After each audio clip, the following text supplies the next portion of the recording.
নমস্কার, টিডি exam Challenger YouTube চ্যানেলে তোমাদের সকলকে স্বাগত জানাই। আজকের ক্লাসে ভারতীয় সংবিধানের ওপর গুরুত্বপূর্ণ 30টি প্রশ্নোত্তর পর্ব তোমাদের সাথে আলোচনা করব। এটি এই ক্লাসের 6 নম্বর পার্ট। এর আগে 5 নম্বর পার্ট অবধি আলোচনা করা হয়ে গেছে। আজকের নিয়ে প্রথম প্রশ্ন, সংসদের কোনো সদস্য প্রধানত কয় ধরনের বিশেষ অধিকার ভোগ করেন? সংসদের কোনো সদস্য কয় ধরনের বিশেষ অধিকার ভোগ করেন? সঠিক অ্যান্সার হবে 2 ধরনের বিশেষ অধিকার সংসদের সদস্যরা ভোগ করে থাকে। পরবর্তী প্রশ্ন, অর্থ বিধেয়ক কোথায় উত্থাপন করা যায়? অর্থ বিল এটি কোথায় উত্থাপন করা যায়? এই প্রশ্নের সঠিক অ্যান্সার হবে এটি কেবলমাত্র লোকসভাতে উত্থাপন করা যায়। অপশান এ সঠিক অ্যান্সার। পরবর্তী প্রশ্ন, নিচের কোনটি ভারতের সঞ্চিত নিধি থেকে ব্যয়িত হয় না? কোনটি ভারতের সঞ্চিত নিধি থেকে ব্যয় করা হয় না? এই প্রশ্নের সঠিক অ্যান্সার স্বরাষ্ট্র সচিবের বেতন। Option C. পরবর্তী প্রশ্ন, কোনটি ভারতের সঞ্চিত নিধি থেকে ব্যয়িত হয় না? এই 4টে অপশানের ভেতর কোনটি সঠিক অ্যান্সার?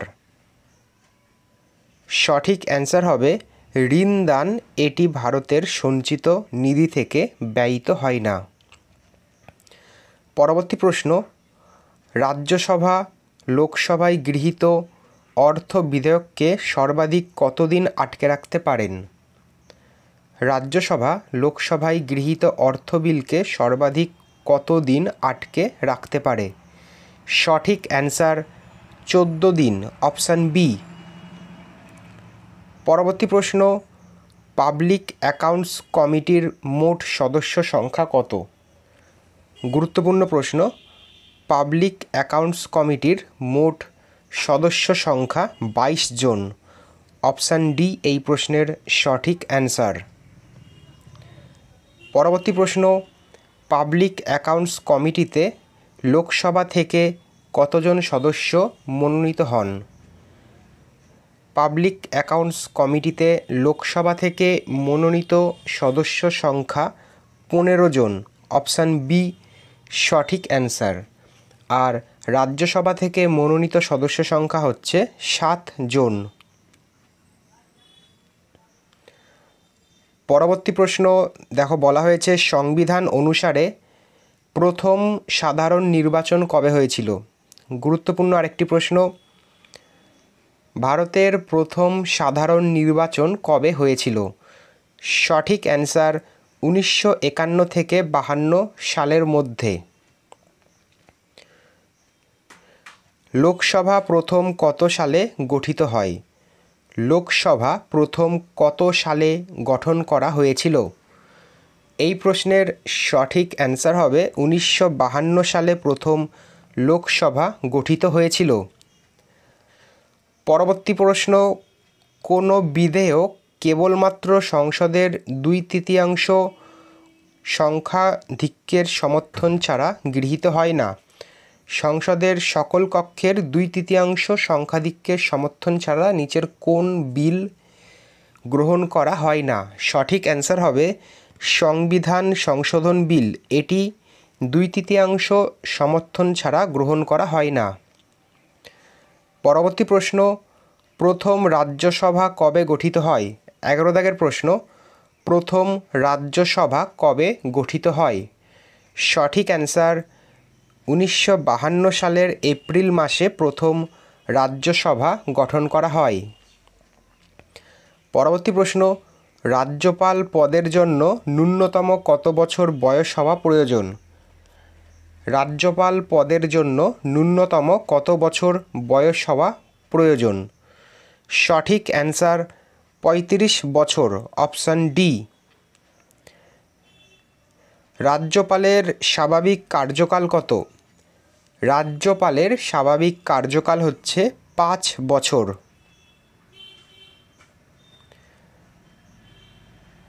পরবর্তী প্রশ্ন, রাজ্যপাল যে ধরনের ক্ষমতা ভোগ করেন না? রাজ্যপাল নিচের কোন ক্ষমতাটি ভোগ করেন না? সঠিক অ্যান্সার হবে জরুরি ক্ষমতা, অপশান সি। পরবর্তী প্রশ্ন, রাজ্যের অ্যাডভোকেট জেনারেল কে নিয়োগ করেন? রাজ্যের অ্যাডভোকেট জেনারেল এটি কে নিয়োগ করেন? সঠিক অ্যান্সার, সেই রাজ্যের রাজ্যপাল অ্যাডভোকেট জেনারেল নিয়োগ করেন। 16 দাগের প্রশ্ন, কোন বিধানসভায় সর্বাধিক সদস্য সংখ্যা কত হতে পারে? বিধানসভার সর্বাধিক সদস্য সংখ্যা কত হতে পারে? সঠিক অ্যান্সার হবে 500 জন, অপশান বি। পরবর্তী প্রশ্ন, রাজ্যসভার সর্বাধিক কতজন সদস্য থাকতে পারে? রাজ্যসভাতে সর্বাধিক সদস্য সংখ্যা 250 জন, অপশান এ সঠিক অ্যান্সার। বিধানসভায় সাধারণভাবে সর্বনিম্ন কতজন সদস্য থাকতে পারে? বিধানসভায় সাধারণভাবে সর্বনিম্ন কতজন সদস্য থাকে? এই প্রশ্নের সঠিক অ্যান্সার হবে 60 জন। বিধানসভার প্রাপ্তি হতে গেলে বয়স কমপক্ষে কত হওয়া দরকার? বিধানসভার প্রার্থী হতে গেলে কমপক্ষে কত বছর বয়স হওয়া দরকার? সঠিক অ্যান্সার হবে 25 বছর, অপশান বি। পরবর্তী প্রশ্ন, বিধান পরিষদের প্রার্থী হওয়ার ন্যূনতম বয়স কত? বিধান পরিষদের প্রার্থী হওয়ার ন্যূনতম বয়স হচ্ছে 30 বছর, অপশান সি সঠিক অ্যান্সার। রাজ্যসভার সদস্য হওয়ার ন্যূনতম বয়স কত? রাজ্যসভার সদস্যের জন্য ন্যূনতম বয়স হচ্ছে 30 বছর।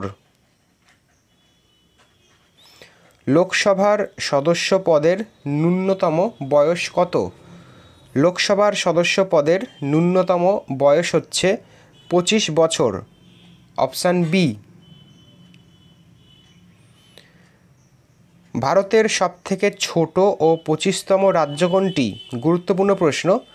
ভারতের সবথেকে ছোট আর 25তম রাজ্য হচ্ছে গোয়া, অপশান সি সঠিক অ্যান্সার। পশ্চিমবঙ্গে বিধান পরিষদের বিলোপ হয়েছিল কত সালে? পশ্চিমবঙ্গে বিধান পরিষদ বিলোপ হয়েছিল কত সালে? 24 দাগের প্রশ্ন। এই প্রশ্নের সঠিক অ্যান্সার হবে 1969 সালে, অপশান সি। পরবর্তী প্রশ্ন, সংবিধানের কোন অনুচ্ছেদে জম্মু কাশ্মীরের বিশেষ ব্যবস্থা রাখা হয়েছিল যেটি এখন আর নেই? এই প্রশ্নের সঠিক অ্যান্সার হবে 370 নম্বর অনুচ্ছেদে জম্মু কাশ্মীরের বিশেষ ব্যবস্থা গ্রহণ করা হয়েছিল। হিমাচল প্রদেশ পূর্ণাঙ্গ রাজ্য হিসাবে উত্তীর্ণ হয় কত সালে? হিমাচল প্রদেশ পূর্ণাঙ্গ রাজ্য হিসাবে উত্তীর্ণ হয় কত সালে? সঠিক অ্যান্সার হবে 1970 সালে এটি হয়েছিল। পরবর্তী প্রশ্ন, মণিপুর ও ত্রিপুরা রাজ্য কবে স্বীকৃতি পায়? মণিপুর ও ত্রিপুরা রাজ্য স্বীকৃতি পেয়েছিল 1971 সালে।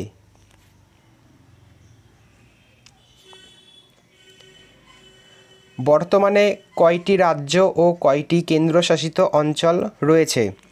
গুরুত্বপূর্ণ প্রশ্ন।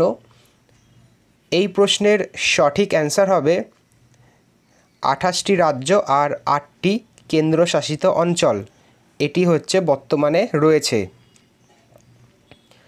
পরবর্তী প্রশ্ন, বর্তমানে সুপ্রিম কোর্টে কতজন বিচারপতি রয়েছে? বর্তমানে সুপ্রিম কোর্টের বিচারপতির সংখ্যা কত? সঠিক অ্যান্সার 32 জন।